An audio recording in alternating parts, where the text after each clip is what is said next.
انسانوں کی عظیم اکثریت کیسی کیسی مشکلات کے ساتھ دوچار ہوتی ہے۔ عظیم اکثریت وہ ہے کہ جو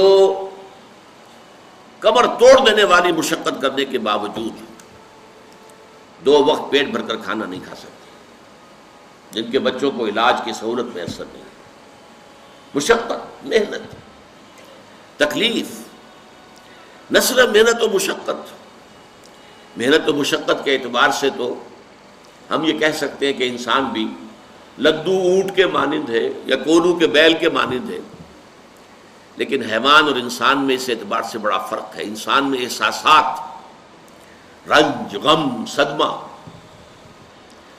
کسی جانور کا بچہ جب جوان ہو گیا، اس کے بعد وہ جانے اس کی زندگی علیحدہ ہے، والدین کی علیحدہ ہے، والدین بھی پتہ نہیں کوئی ان کا جوڑا ہے کہ نہیں مستقل۔ لیکن یہاں کیا ہوتا ہے؟ یہاں جس اولاد کو پالا پوسا، جنہیں اپنے جگر کے ٹکڑا سمجھ کر اور اپنا پیٹ کاٹ کر جن کو پالا ہے، اگر وہی بیٹا جوان ہو کر سینہ تان کر بات کرتا ہے، یا جیسا کہ آپ سنتے ہیں باپ پر ہاتھ اٹھا لیا ہے، ماں کو مار دیا ہے، قتل کر دیا ہے، جو صدمہ اس وقت انسان کو ہوتا ہے کیا کسی حیوان کو ہوتا ہے؟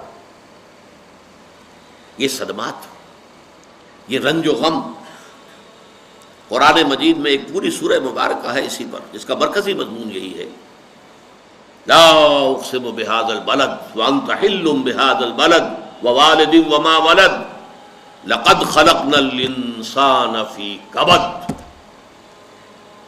میں جو ابتدائی قسمیں ہیں ان کو اس وقت تشریح نہیں کروں گا، اس لیے کہ وہ ہمارا اس وقت کا موضوع نہیں ہے۔ جس پر قسمیں کھائیں اللہ نے 3، لا اقسم بہذا البلد وانت حل بہذا البلد ووالد وما ولد، 3 قسمیں کھا کر بات کیا کہی؟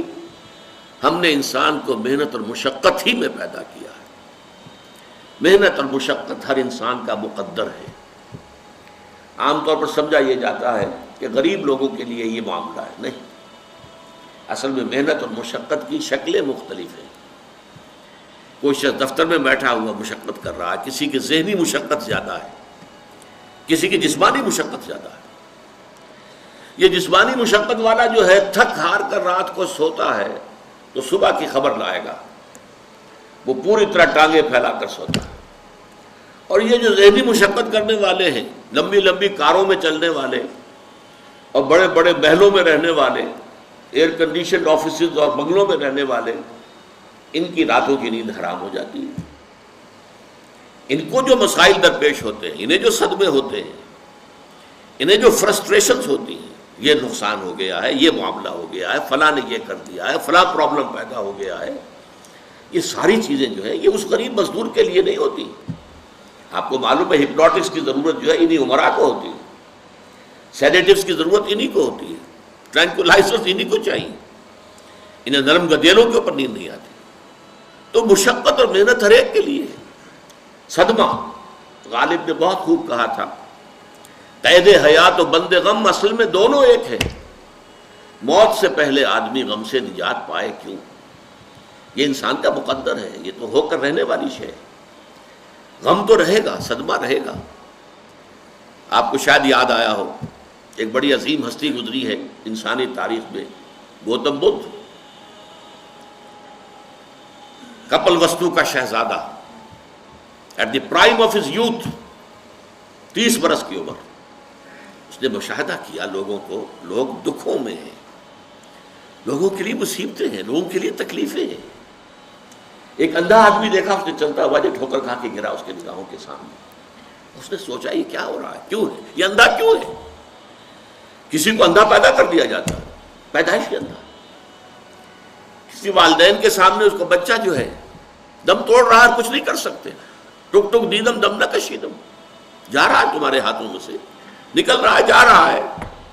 قرآن مجید میں بھی سورہ واقعہ میں قسم کھائی گئی ہے، فلولا ان کنتم غیر مدینین ترجعونها ان کنتم صادقین، واپس لے سکتے ہو تو لے لو، موت کے پنجے سے چھڑا لو اگر تمہارے اندر کوئی طاقت ہے۔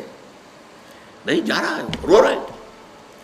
یہی وجہ ہے کہ پھر وہ اس فکر میں یہ دکھ کیوں ہے انسان کا مقدر، اس کا سبب تلاش کرنے کے لیے پھر اس سے نکلنے کا راستہ کیا ہے۔ اس سے نجات کیسے ہوگی؟ نروان کیسے ملے گا؟ پھر آپ کو معلوم ہے 30 برس کی عمر میں جوانی کا دور، جوان بیوی کو رات کو سوتے ہوئے چھوڑ کر گیا ہے، شیرخوار بچہ چھوڑ کر گیا، محل چھوڑ کر جا کر خاک چھانی ہے، کہاں کہاں پھرا ہے، کن کن رشیوں منیوں کی خدمتیں کی ہیں، کہاں کہاں گیا ہے، کتنا وقت لگایا ہے، کن کن جنگلات جو ہے اس کے خاک چھانی ہے اس نے۔ بہرحال اسے کیا ملا کیا نہیں ملا یہ میں اس سے بحث نہیں کرتا، اس لیے کہ ظاہر بات ہے کہ وہ حضرت مسیح علیہ السلام سے بھی قبل کی شخصیت ہے، اور اکثر لوگوں کی تعلیمات بگڑ گئی ہیں۔ حضرت مسیح علیہ السلام کی تعلیمات اگر قرآن مجید ہمیں نہ بتائے تو ہمیں کیسے معلوم ہو کہ ان کی اصل تعلیم کیا تھی؟ عیسائی جس مسیح کو ماننے والے ہیں اس مسیح کو تو ہم نہیں مانتے، اللہ کا بیٹا تو ہم نہیں مانتے، لیکن اگر قرآن مجید واضح نہ کرتا تو ہمیں کیسے معلوم ہوگا؟ اسی طرح گوتم بدھ کے بارے میں جو کچھ کہتے ہیں ان کے ماننے والے، اس کی طرف نہ جائیے، وہ کیا تھا حقیقت میں ہم نہیں جان سکتے، لیکن یہ ضرور ہے کہ اس کے فلسفے کا جو مین تھیم ہے سروم دکھم، all is pain, all is suffering, all is agony, سروم دکھم، درد ہی درد ہے، رنج ہی رنج ہے، غم ہی غم ہے، قید حیات و بند غم اصل میں دونوں ایک ہیں، موت سے پہلے آدمی غم سے نجات پائے گا۔ لیکن اس اعتبار سے اگر آپ غور کریں گے تو چلیے انسان حیوانات کی صف میں آ گیا بس، لیکن نہیں، انسان کی ہیومن ٹریجڈی کا نقطہ عروج بالکل ایک اور ہے۔ مرنے کے بعد پھر اٹھایا جائے گا، پھر جواب طلبی ہوگی، کیا کرتے رہے زندگی بھر؟ تم نے حقیقت کو پہچاننے کی کوشش کی؟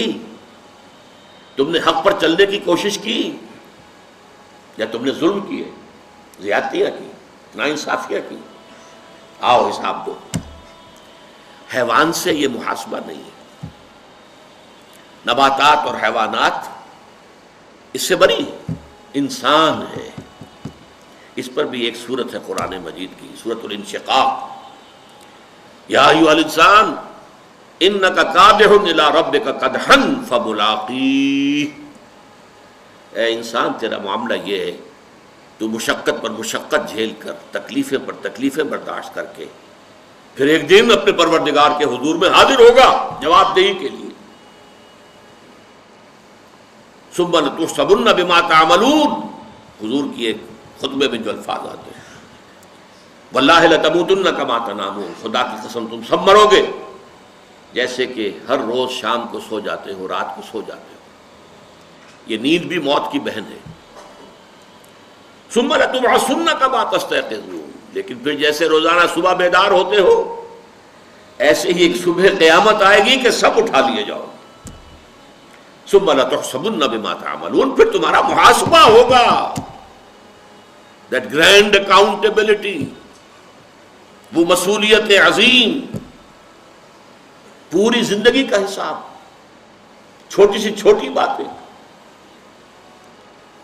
وَمَنْ يَعْمَلْ مِثْقَالَ ذَرَّةٍ خَيْرًا يَرَهُ وَمَنْ يَعْمَلْ مِثْقَالَ ذَرَّةٍ شَرًّا يَرَهُ، ذرے کی ہم وزن نیکی ہوگی وہ بھی سامنے پاؤ گے، اور ذرے کی ہم وزن بدی ہوگی وہ بھی سامنے پاؤ گے۔ انسان چیخ اٹھے گا، مَا لِهَذَا الْكِتَابِ، یہ اعمال نامہ کیسا ہے، لَا يُغَادِرُ صَغِيرَةً وَلَا كَبِيرَةً إِلَّا أَحْصَاهَا، اس نے تو نہ چھوٹی چیزیں چھوڑی ہیں نہ بڑی چیزیں چھوڑی ہیں، تمام کا احاطہ کر لیا ہے۔